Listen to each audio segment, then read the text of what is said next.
Welcome to the Janine Bolin Show, where we share tips from around the globe as we guide practical people with their finances using money tips, increase their incomes through side businesses, and maintain their sanity by staying in their creative zone. Hi, and welcome to the show. This is Janine Bolin, and you may or may not know this, but the Janine Bolin Show is a syndicated program of 4 podcast shows, which we combined and syndicated in October of 2021. I mean, up until then, me and my team, we had been running 4 separate podcasts called 3-Minute Money Tips, The Thriving Solopreneur, The Writer's Hour, Creative Conversations, and The Practical Mystic Show. So what is wonderful is we've combined them all together. We bring on authors, we bring on creatives, solopreneurs, entrepreneurs, and also mystics onto the show. So there's a wide variety of things that you can pop into. And today we are going to be highlighting one of our entrepreneurs that has a lot to share with us. She is one of the many thriving solopreneurs, and I'm interviewing her and others over the course of this year to receive their guidance and perspective on how to get your message, your story, or your products and services out to a larger audience. Now, many of you have been told, hey, you need to write a book, or dude, you need to have a podcast, or hey, you don't have a YouTube channel. I mean, we've all heard this, right? Well, today's guest is an expert in helping you get your message out to that larger audience through podcasting. Welcome to the show, Sarah St. John. Well, thanks so much for having me. I really appreciate it. It's always a delight to have another pro on. It's like a bunch of comedians getting together in a room. When you have a bunch of podcasters that get together, it's always like you start giggling. It's great. Let me tell you a little bit about Sarah before we launch, and that is she's an entrepreneur, podcaster, online course creator, and an author. She has created several startups through her entrepreneurial career as over a decade, and she currently owns a podcast production agency called PodSeam, like you're sewing a seam on a dress. So PodSeam, SEAM. She is also a podcast host of Frugalpreneur, building a business on a bootstrapped budget, which aims to show people how to launch and manage an online business on a budget. So, Sarah, thank you so much for being with us today. I'm excited to get started. Okay, so we both were friends of Mike Capuzzi. Mike Capuzzi, not to be confused with Jacuzzi, is the man who started Bite-Sized Books. He really kind of launched what was called the Short Helpful Book, which is a shook, is what he called it.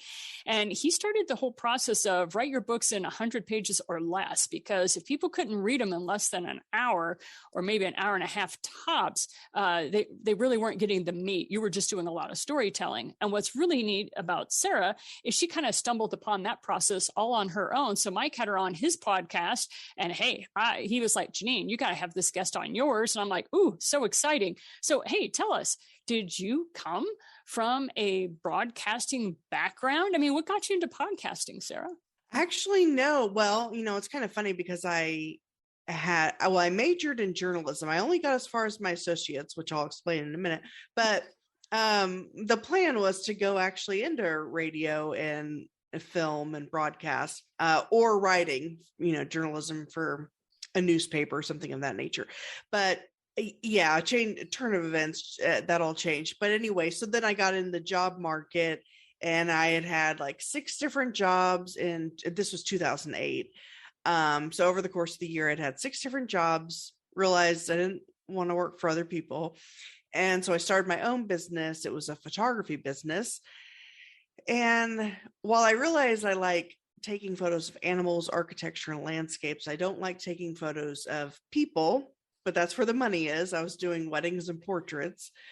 But the bigger issue than that was actually just the expense to maintain equipment and all that. So I decided to switch to an online business model, but I wasn't sure what I wanted to do. So I tried a bunch of different things like drop shipping, blogging, affiliate marketing. And it was in this process that I discovered all these free or affordable tools, resources, and software that people can use to run a business on a budget. So then I decided to write a book called Frugalpreneur, to kind of talk about the different types of online businesses and how to run them on a budget. And it was while I was doing that I decided to launch a podcast with it, but it was just going to coincide with it, be about 10 episodes or so, just as another marketing avenue.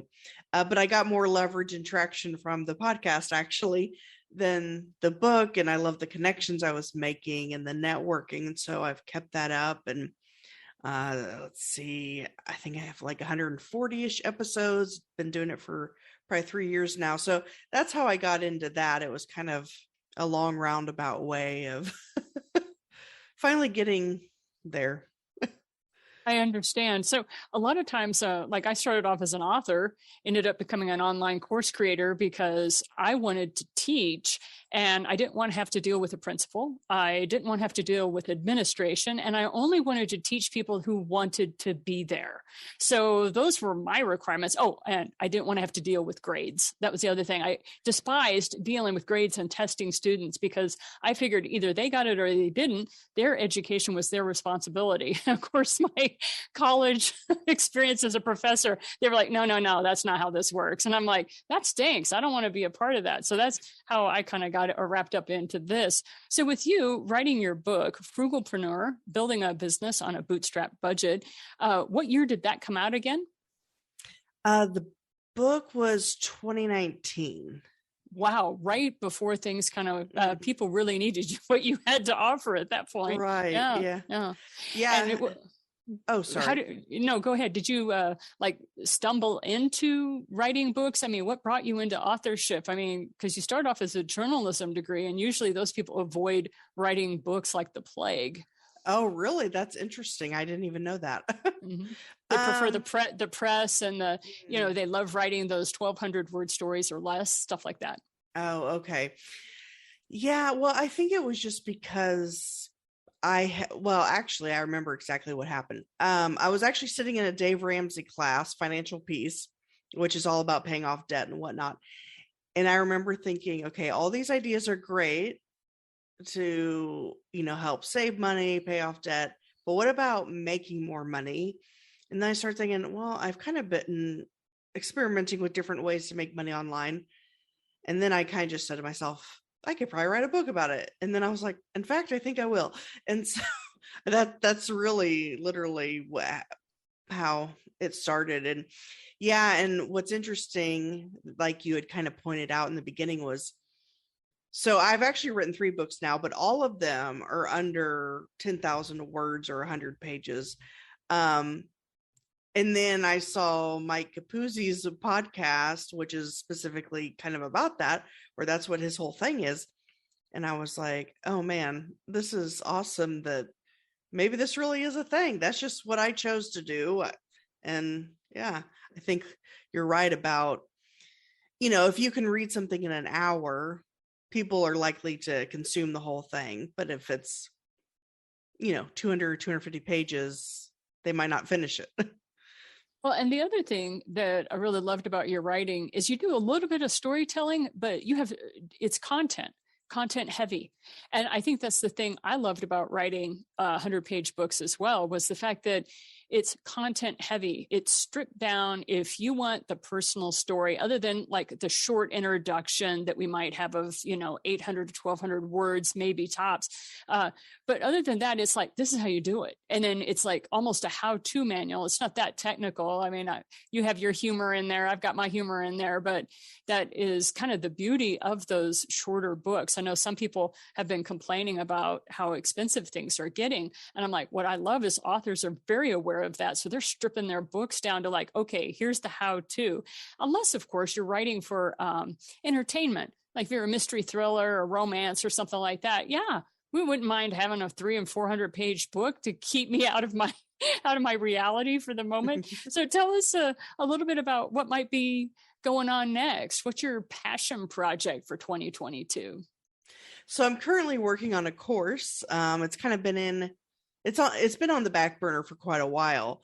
But in a way, I think it's good because I've developed new ideas and more ideas to include in the course. But it's going to be about, it's called Podcast Profit Pro, and it's going to be about the different ways to monetize a podcast, both directly and indirectly, how to be a good host and a good guest, and how to get on bigger shows, get bigger guests, but then how to, leverage each other's audiences and network and potentially get clients and leads. And it's kind of covers a bunch of topics, but it kind of generally around the concept of monetizing.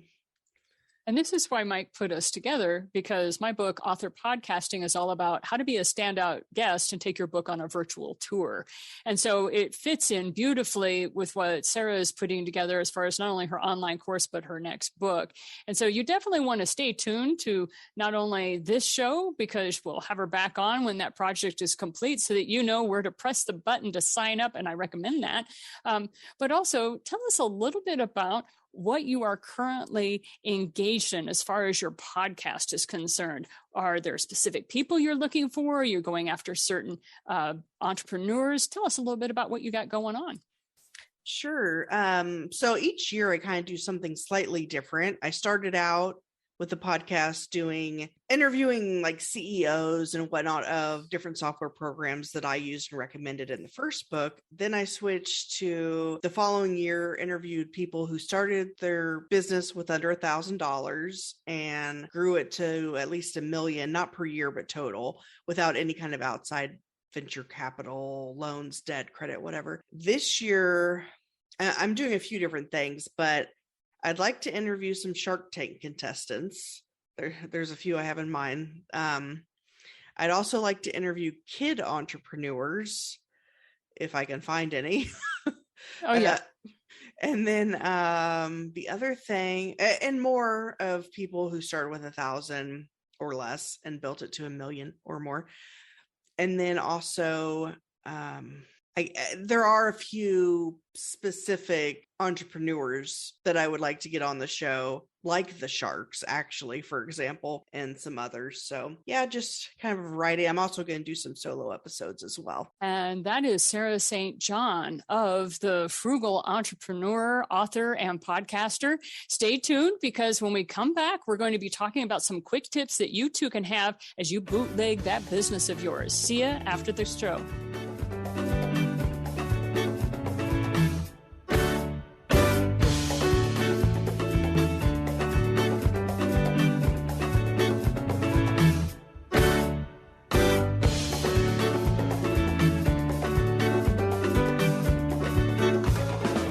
Welcome back. I am here today with Sarah St. John on the Janine Bolin Show, and we are talking about frugalpreneurs, those wonderful, thriving solopreneurs who start off a business with very little cash and do their best. And as we wrapped up, you may have noticed I said bootleg instead of bootstrapping. Yes. My brain is not necessarily where it needs to be today. But Sarah St. John was kind enough to go, okay, Janine, you may want to change that. And I'm like, no, we'll leave it in. We'll talk about it later. But that's one of the fun and games of doing stuff when you're recording with these wonderful podcasters. They understand what's going on. So what we're here to do today is talk a little bit about that, being a frugalpreneur. And Sarah, tell us some things that, like, the top 3 things that you've noticed that a lot of folks don't know what they need to do to start an online business. And basically, if you're running a business, unless you are selling tacos out of a food truck, even then you're going to need these 3 things, it doesn't matter.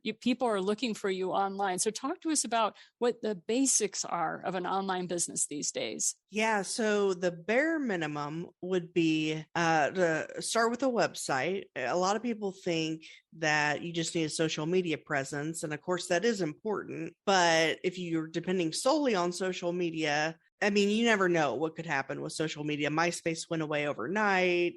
Facebook was down for a couple of days. I mean, you just never know which ones are going to come and go, and their algorithms are always changing. So people might not even see your stuff and whatnot. Plus with social media, you don't really have a way to, you could direct message someone, but aside from that, you don't really have a good way to contact them. So I definitely recommend having a website. And another thing is to start an email list, and so that you have a way to connect and market to those people. There are several. Okay, well, going back to the website, you could get a website for free through WordPress. That's what I use, though you do have to pay for hosting, but That's as little as $3 a month, depending on who you go with. Or you could do like Wix, Weebly, Squarespace. I think a lot of people, when they hear website, they think, oh, now I got to spend $5,000 to have someone create it. And you could go that route. But if you want to be a frugalpreneur, you could just, do one of those options. I think the others are like $10 or $20 a month. And then as far as email marketing, the platform I use is called SendFox, which is actually free up to a certain amount of subscribers. And what I like about it, at least for a podcaster, a blogger, a YouTuber, is that you can put in your RSS feed or your link, and anytime you have a new episode, it automatically sends out a newsletter with that latest episode. So that's pretty neat. But another one I recommend that's also on the budget end would be MailerLite. They also have a free plan up to 1,000 subscribers, I think. And they have more bells and whistles. You can create landing pages and whatnot with that one. So a website and an email list, but to kind of link those together, you need a lead magnet of some sort, a way to get people on your email list, which this is another benefit of having a website versus just depending on social media, is because you can have a lead magnet. And that would be like, a free ebook, checklist, guide. There's a million different things you could do for your lead magnet. And you can create some of those actually straight through your email marketing platform, depending on who you use. Or there's like sumo.com, which is actually free. You can create a lead magnet. And the thing I like about that one is you can actually upload say it's a PDF of some sort. You could upload it to there to where when someone enters in their email, they automatically get that PDF versus having to take like another step. So yeah, a lead magnet is basically just something you're giving away for free that someone has to give you their email address to get. So I would say those are the three things that any business, no matter what kind of business you have, it's a must-have, and it's really affordable as well. That's one of the things I love about people like yourself, who you write books, you have these lead magnets, and yet you still are constantly educating because you know how much help people need. And one of the things that you and I were talking about before we came back on was the fact that there are a lot of challenges for entrepreneurs. And you talked about the top two that you see over and over again. So go ahead and tell us about the two that you see. And you kind of want to alert people to, okay, look, this is going to happen. We know what's going to happen. And maybe give us some suggestions on how to save us from ourselves. Yeah. So these are both ones that I've experienced time and time again. And when I've talked to other entrepreneurs, I've noticed it's a trend. They've all expressed this.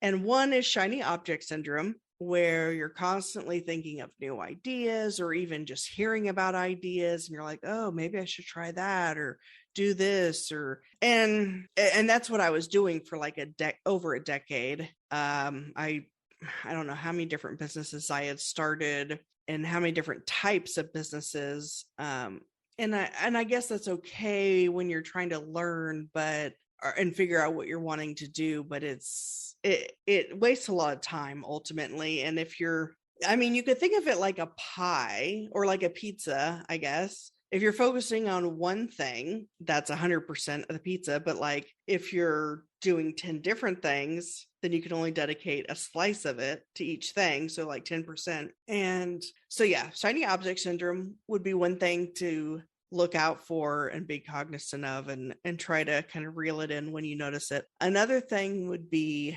spending so much. I knew I lost it for a minute there because I was so focused on a shiny object. But spending so much time learning and not enough time implementing what you're learning. It's important to learn, through books, courses, podcasts, whatever it might be. But at a certain point, you need to implement what you're learning, because if you're not, then first of all, it's pointless. And secondly, by the time, like if you learn one thing and then you learn another thing, by the time you ever try to implement one of those things, you're going to have probably forgotten exactly what to do. So basically what I try to do is for every hour I spend learning something, try to spend another hour implementing it. Just there's more of a balance that way, and you're not just always consuming. And it's allowing time to create versus consume. Right, exactly. And that's one of the things my listeners have heard me talk about the Thriving Solopreneur podcast, but it was based on the book, which was there's a 4-hour-a-week system. You spend an hour spending time prospecting, you spend an hour doing follow-up, you spend an hour connecting with people, and spend an hour training yourself. And in that hour of training yourself, I love what Sarah is telling you and sharing with you guys of take that second hour and then make sure you're implementing it. But we were actually just trying to get them to help entrepreneurs nurture their business in 4 hours a week or less, because I started so many of my businesses as a serial entrepreneur were started on Saturdays. I had from 8 a.m. until noon to work on my business. And then I was engaged in other things. And so I've always had a side hack. I've always known how to build it up and do that. And so that's how I had that 4-hour-a-week system. And it was like very segmented. And I knew exactly what I had to do in each hour. So tell us a little bit about how do you decide what you need to do next? Like every entrepreneur has a system. And if you don't, that may be something you want to start off right off the bat. But like when you wake up in the morning, you just don't sit down at your computer and go, okay, what do I feel like doing today? What is your system? Yeah. So I usually I have a whiteboard of a list of a bunch of things I need to do and kind of their priority. But as far as the daily, the first thing I do, and some people say you shouldn't do this until the end, but I check email and social media to see if there's any kind of things that I'm tagged in or something like that. So I actually try to get all of that stuff out of the way, and I can usually get it all done within like 30 minutes or no more than an hour for sure, but definitely around 30 minutes on average. So that's the first thing I do, I guess, because it would bug me if that was like hanging on until the end of the day. I'd just keep thinking about it. But so I do that. And then, I usually have I usually focus on like one thing, maybe in a given day, whether it's podcast related or now the course that I'm working on, or if I'm, back when I was writing the books, or, I try to and everyone's a little different. Like some people might apply 2 hours to one thing, 2 hours to another thing, but I kind of am more like have days, I guess, like maybe a podcast day, a book day, a course day, whatever it might be. So that's how I operate anyway. And do you find that you're most creative in the mornings or evenings?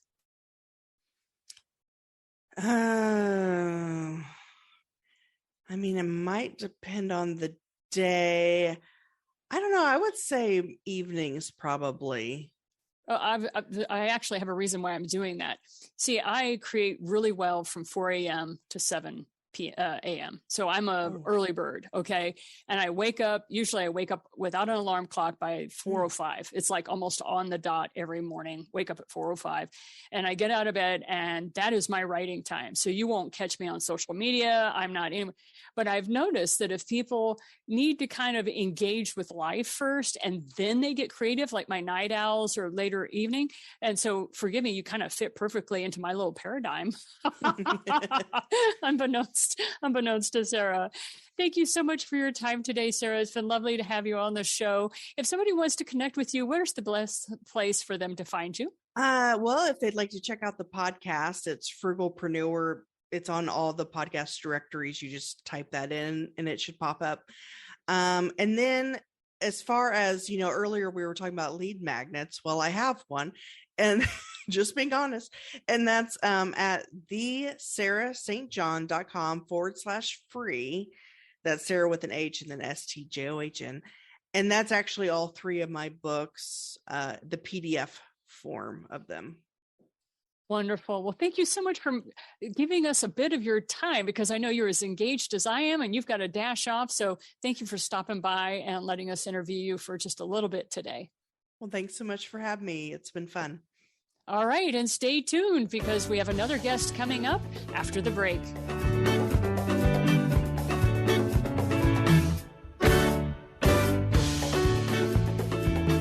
Hey, welcome back. I am so glad you decided to tune back in because my next guest is amazing. And I'm not just saying that because she's my guest. I'm saying it because I have found her to be truly a remarkable person that I'm thrilled that I got to know. We have up next Amanda Wood, who is a personal stylist with over 15 years of experience.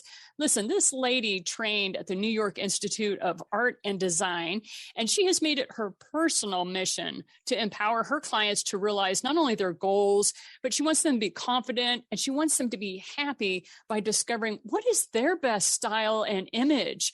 And you know what? You may be trying to dress in the latest styles and you really need to be vintage 50s to really rock your style. And this is what Amanda does. She began her career in retail fashion, and after a few years in corporate America, she founded her own company called the Haute Edit in 2019.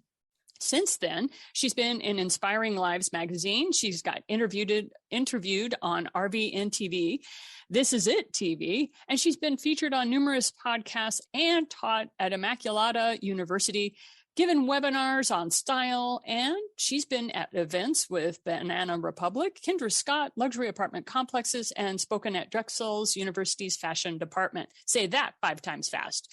Now, we're lucky enough she's coming to us from King of Prussia area. Amanda is dedicated to helping her clients find their best style in person and online because, 2020, she is now the queen of virtual styling. Believe it or not, ladies and gentlemen, people used to think in order to have this kind of couture, you had to go to Paris or you had to head out to New York City or be in LA.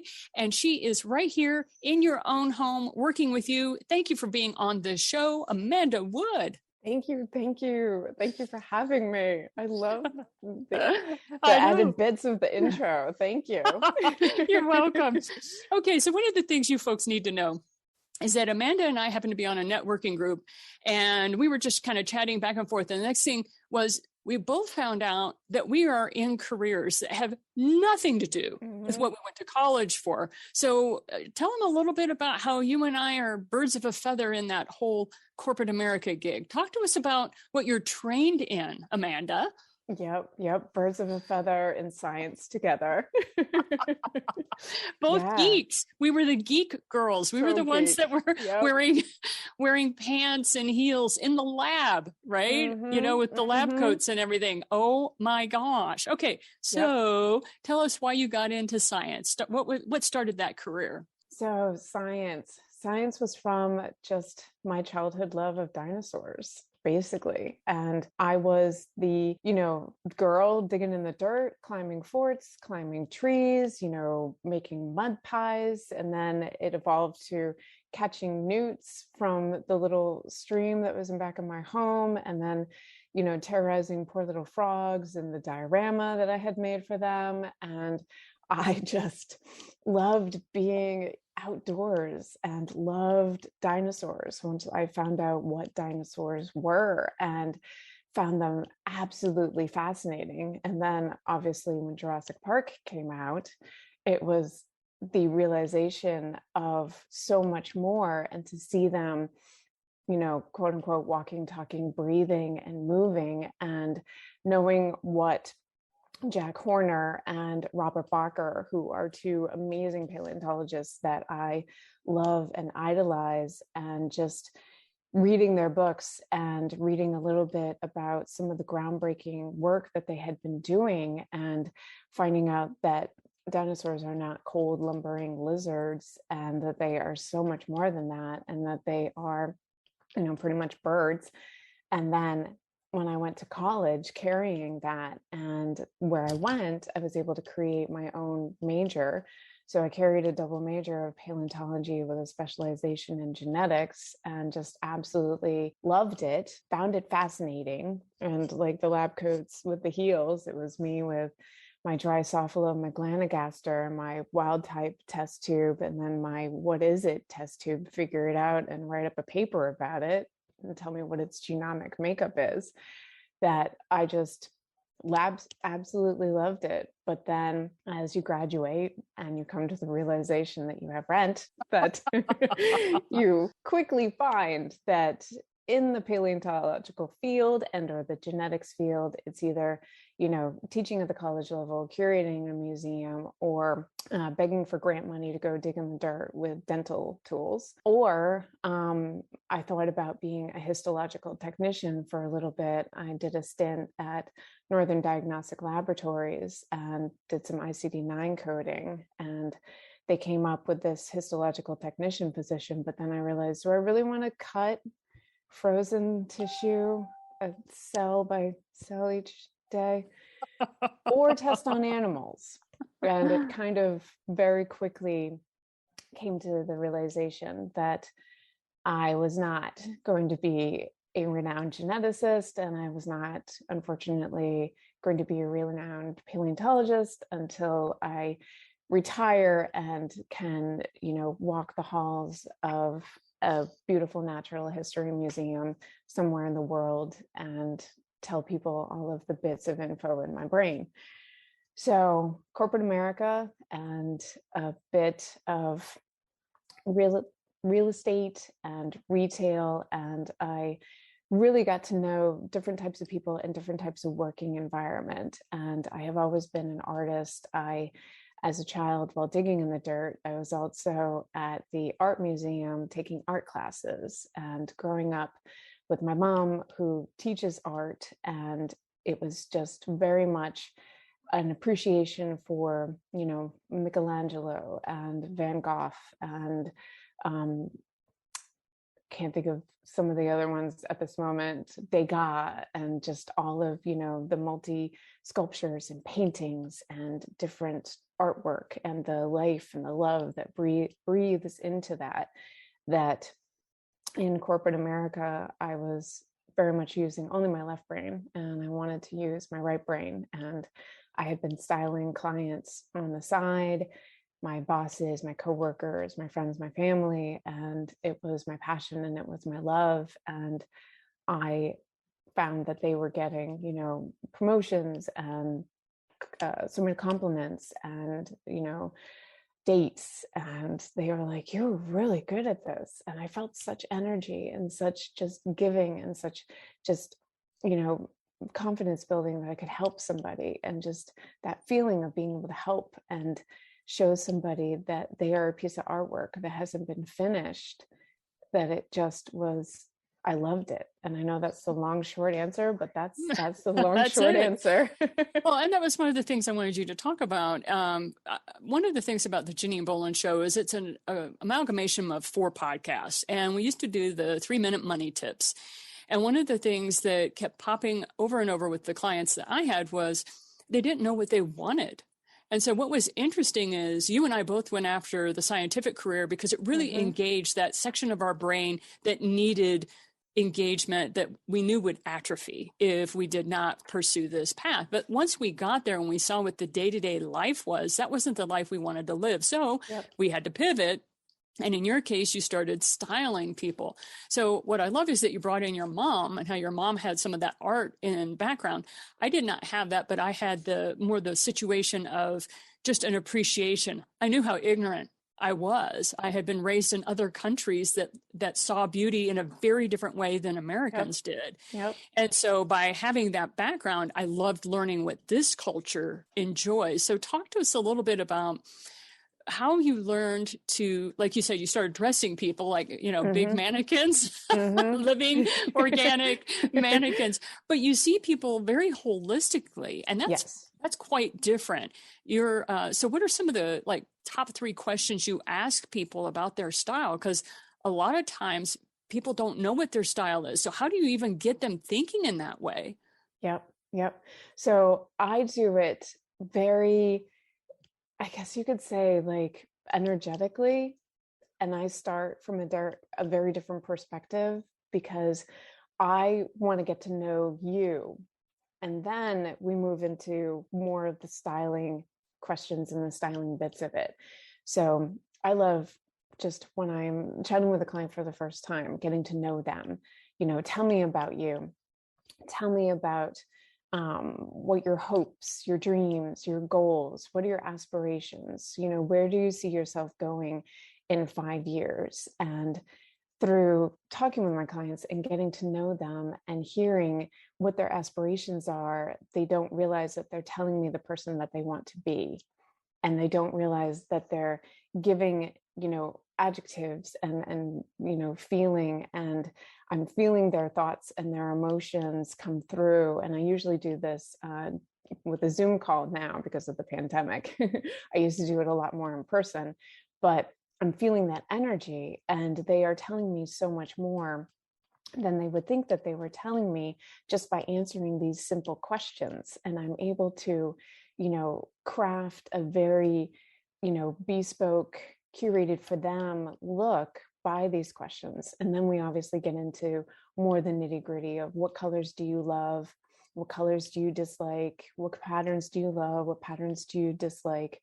And what style icon might you have or might you not have? And then I run through a few different style boards of the classic board, the preppy board, the bohemian board, and just gives me the ability to see what their eye is drawn to and what they're already gravitating to.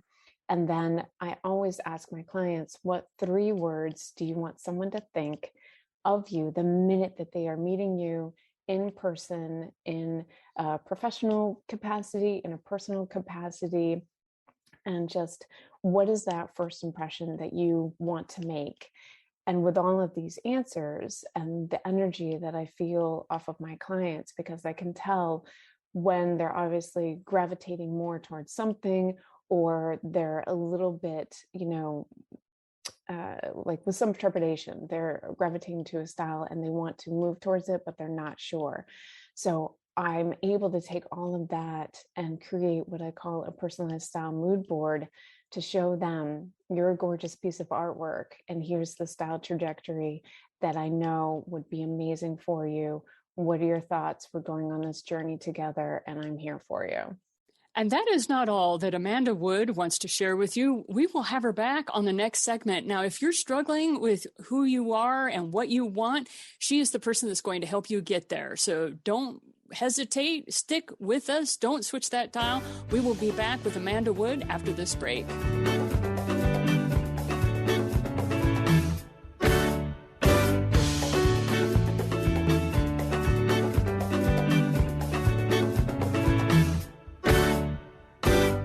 Welcome back. I am Janine Bolin, your host, and this is Amanda Wood, who is the personal stylist. This woman has 15 years of experience in the styling industry. Not only that, she happens to be a dinosaur scientist. Yes, she loved dinosaurs. So to say that she knew what she wanted and pivoted her life in the area she wanted to go is totally true. And she has a passion project, meaning she really wants to help people get into alignment with who they are and their personal style.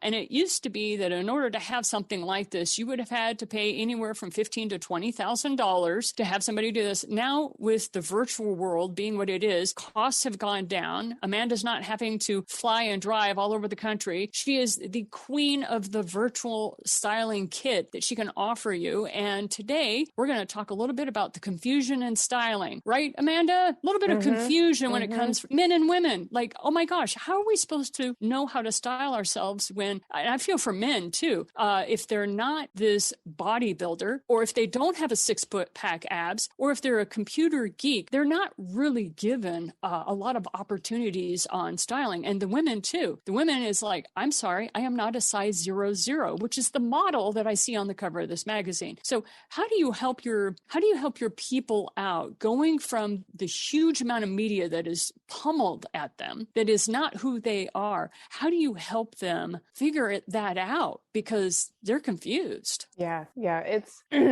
absolutely horrible. And the design industry is, finally starting to understand that, most women are size, 12, 14 and up. Most men are not, a perfect, svelte model type figure with huge muscles all the time, never not having the perfect body. And it's just so nice to see that so many designers are starting to incorporate size inclusivity within even their runways, within their marketing, within their, understanding that, people are actually people and they come in different sizes and they're not walking mannequins. And I do find it so interesting when I work with men and women is that men come at it at a very different approach. And men have these same thoughts that women have, but they have it in a partially different way. Men will see the clothing as the obstacle and see the clothing not fitting them correctly. It's not their body that's the issue. It's the clothing that is the problem. Whereas women, unfortunately, internalize it in a much more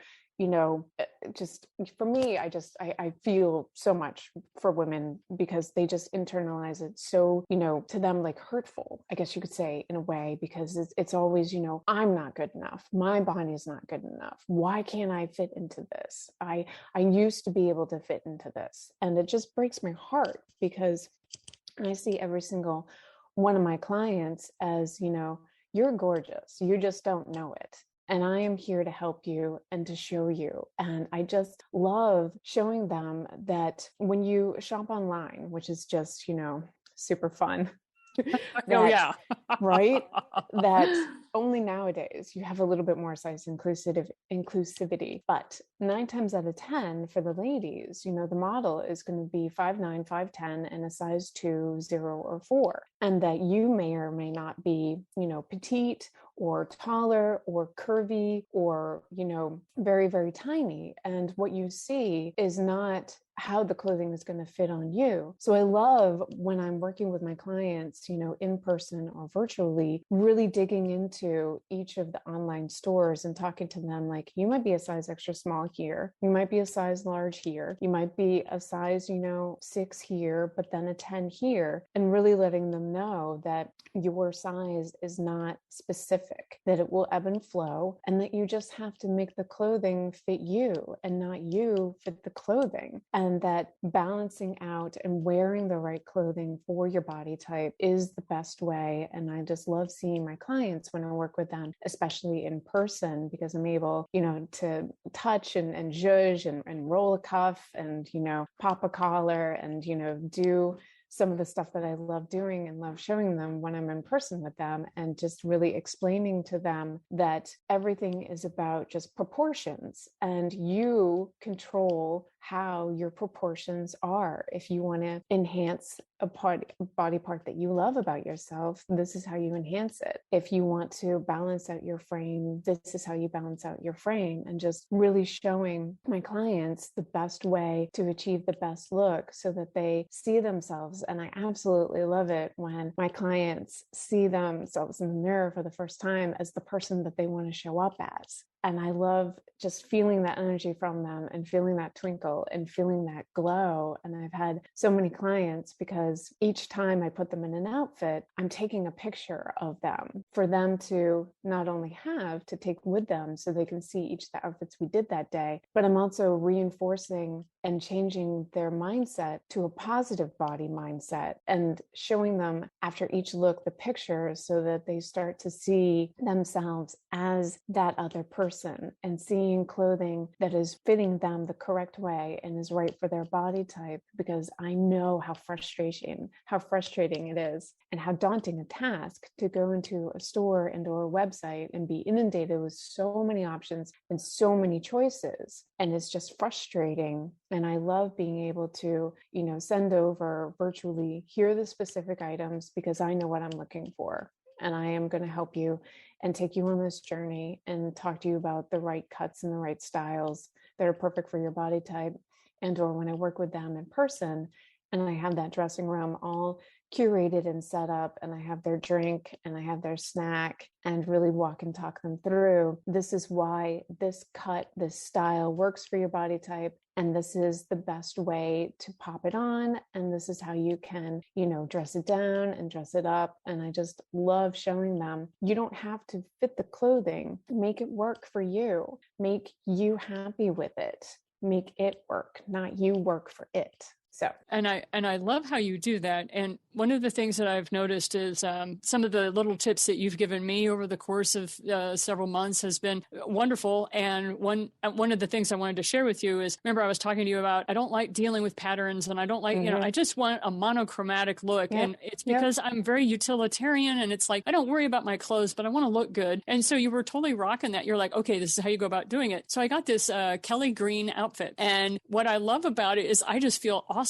in it. And I had this person come around the corner and go, oh my God, I thought it was a leprechaun, because I was just this bright Kelly green. And I turned to them and I said, and I am a lucky person, so you want to stand next to me and kiss me on the cheek. Right, it was like, it didn't even bother me. Had I not had that confidence that, look, I know this looks good on me. The fact that you see a leprechaun makes me giggle and laugh, and I was able to blow it off. Whereas before, in my lack of confidence about my ability to dress myself, so to speak, sounds odd, but it's true. I just threw clothes on that I could afford, right? Anyway, but now that I'm picking and choosing, it is amazing. And I have people responding to me differently. And my favorite part is I'm responding differently. And I know that you see that with a lot of your clients. So with all the confusion that we have, one of the things I got to brag about Amanda about is she takes a lot of time to work through outfits. And when you hire her, she can actually walk you through 10 different outfits that will work for you. And what's great is after you have that education, you can walk into any store with confidence and go, that won't work, that won't work. You're like, you can get rid of 90% of the stuff you see on the racks because she has educated you into what will work for you. So talk to us a little bit about body types, if you don't mind, how people will not dress to their body type. Like you were telling me I needed to have more triangles because I have the slender shoulders, but I got the big hips. And so I needed more triangles. When do you need to use more circles or something like that? Do you mind sharing that with us? Sure. So you have inverted triangle, you have rectangle, you have oval or apple, and you have hourglass. Those are kind of like the most basic. And obviously there's, levels upon levels into that. And it's all about, balancing out your proportions. So as you were mentioning, you are a triangle. So you have, a little bit of a slender top and a little bit more of a curve to your hips. So with that, you would be doing, and when I do V's up top, it also de-emphasizes a chest. And then you would also do a little bit of a, shoulder pad, or, more of your patterns, if you liked patterns, more of your patterns would be up top to draw the eye up top. And then having that emphasis on your shoulders is the way that you balance out the hips.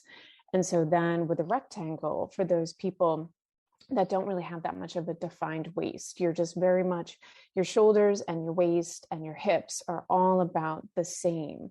So that person will do a lot of, cinching in and a lot of belting and a lot of emphasizing the waist in order to achieve that hourglass figure, because that's what, you kind of are always looking for, is that harmonious balance of your bottom half and your top half. And so then you would have apple. And with apple, I'm going to do this real quick. With apple, you just want to always create a waist, because most people that are apple shaped, gentlemen or ladies, with the gentlemen, I do a lot of layering, and I will do, darker and lighter, and with the layers to give definition and to change the proportions of the body. With the ladies, I will do a lot of emphasis on the waist and creating a waist. And I love doing monochromatics with the ladies, and with the gentlemen, I love doing a little bit more of fun definition and punches of color. And let's see, hourglass, gorgeous in a wrap dress, everybody. And just balance it out. You will find it. And I love working with people to show them how. Thank you so much for being with us today, Amanda. I really appreciate it. How can we get a hold of you? So everybody can hop over to either my website or to LinkedIn. And the website is thehautedit.com, and Haute is Haute. And LinkedIn is the same. So that would be thehautedit.com, or Instagram, same, thehautedit. And I am... Thanks so much. We appreciate you for being here, Amanda. Stay tuned with us next Sunday when we will have Amanda on for 3 more segments so that you can learn more about design and how to style yourself. Have a great day. See you next Sunday. Thank you for listening to The Janine Bolin Show. Be sure to subscribe to our show notes by going to thejaninebolinshow.com, where you'll find additional resources as well as the opportunity to sign up to receive our program in your email each week. Be sure to visit our sponsor at the8gates.com.